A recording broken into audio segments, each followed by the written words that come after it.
బాబాయ్ దా సిట్టింగ్ వేద్దాం.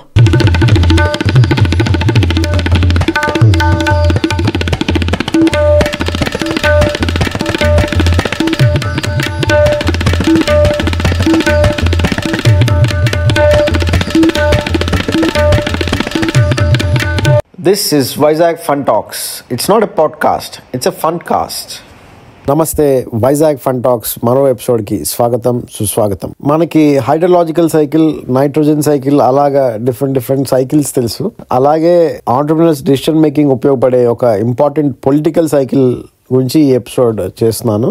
అదే సైకిల్ ఆఫ్ అనార్కీ. లో 4 కాంపోనెంట్స్ ఉంటాయి నేను అబ్జర్వ్ చేసిన దాని వరకు. ఒకటి ఇన్ఫర్మేషన్ లోడింగ్, రెండోది subconscious memory, human mind the work చేయడం, third the action, fourth the reaction. ఈ 4 ఉపయోగించుకొని ఏదైనా పొలిటికల్ ఎంటిటీని విడగొట్టాలి, అపీవల్స్ తెప్పించాలంటే తెప్పిస్తారు. మొదటి ఏంటంటే ఇన్ఫర్మేషన్ లోడ్ చేస్తారన్నమాట. ఒక సొసైటీలో ఒక సెట్ ఆఫ్ పీపుల్ టార్గెట్ చేసి, అవి వాటిని సోషల్ మీడియా వాడుకోవచ్చు, మూవీస్ వాడుకోవచ్చు, న్యూస్ ఇవి వాడుకోవచ్చు, అవుట్లెట్స్ మీడియా వాడుకోవచ్చు, అన్ని చేయొచ్చు. ఓ సెట్ ఆఫ్ పీపుల్ టార్గెట్ చేసి వాళ్ళకి ఏదో అవుతున్నట్టు, వాళ్ళు వీక్ గా ఉన్నట్టు, వాళ్ళని ఎవరో తొక్కేస్తున్నట్టు అలా వాళ్ళు ఇన్ఫర్మేషన్ లోడ్ చేస్తూ ఉంటారన్నమాట. దాని తర్వాత అది ఎవరైతే అవి కన్జ్యూమ్ చేస్తున్నారో వాళ్ళలో అవి సబ్ కాన్షియస్ గా అవి ఇమిడిపోతాయి.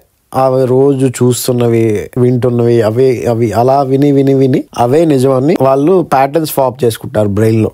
ఒక పాయింట్ లో వాళ్ళు నిజం ఏంటి అబద్ధం ఏంటి అనేది మర్చిపోయి కంక్లూజన్స్ కి వచ్చేస్తారు. దాని తర్వాత వాళ్ళు ఆ టార్గెటెడ్ పీపుల్ వాళ్ళు యాక్షన్స్ కూడా అలాగే ఉంటాయి. మమ్మల్ని ఏదో చేసేస్తున్నారు, మమ్మల్ని తొక్కేస్తున్నారు, లేకపోతే మాకు ఇబ్బంది పెడుతున్నారు అని యాక్షన్స్ లో కూడా వాళ్ళు అలాగే వస్తుంది. అది వాళ్ళు ప్రొజెక్ట్ చేస్తుంటారు బయట. ఆ యాక్షన్స్ రిసీవ్ చేసుకునే పీపుల్, సొసైటీ, మిగతా సొసైటీ ఏది ఉందో వాళ్ళు దాన్ని కొంచెం రియాక్ట్ అవుతారు. ఏంటి ఇలా అవుతుందా, లేదు మేము ఇలా చెయ్యట్లేదు, నువ్వు ఇలా మాట్లాడుతుంది తప్పు అని వాళ్ళకి రియాక్షన్ ఇస్తారు అన్నమాట.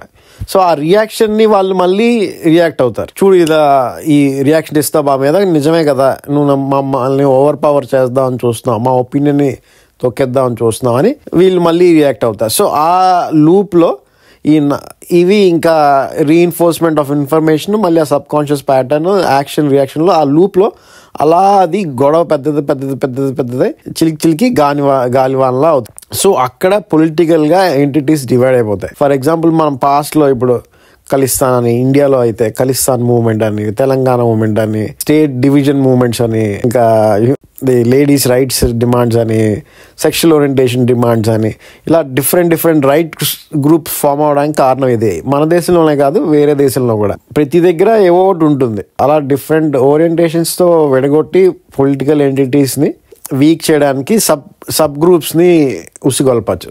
మ్యాక్రో లెవెల్లో కూడా మనం ఆ ప్యాటర్న్స్ అవి అబ్జర్వ్ చేస్తే మనకి బిజినెస్ డెసిషన్స్ అవి చేసుకోవడానికి ఉపయోగపడుతుంది. అంతేకాకుండా ఎక్కడ తగ్గాలి, ఎక్కడ పెరగాలి, మనం ఎక్కడ రియాక్షన్స్ ఇవ్వకూడదు, ఎక్కడ విని ఊరుకోవాలి అనేది ఇలాంటి సైకిల్ తెలియడం వల్ల క్లియర్ గా తెలుస్తుందని నా అభిప్రాయం. ఇది ఈ ఎపిసోడ్.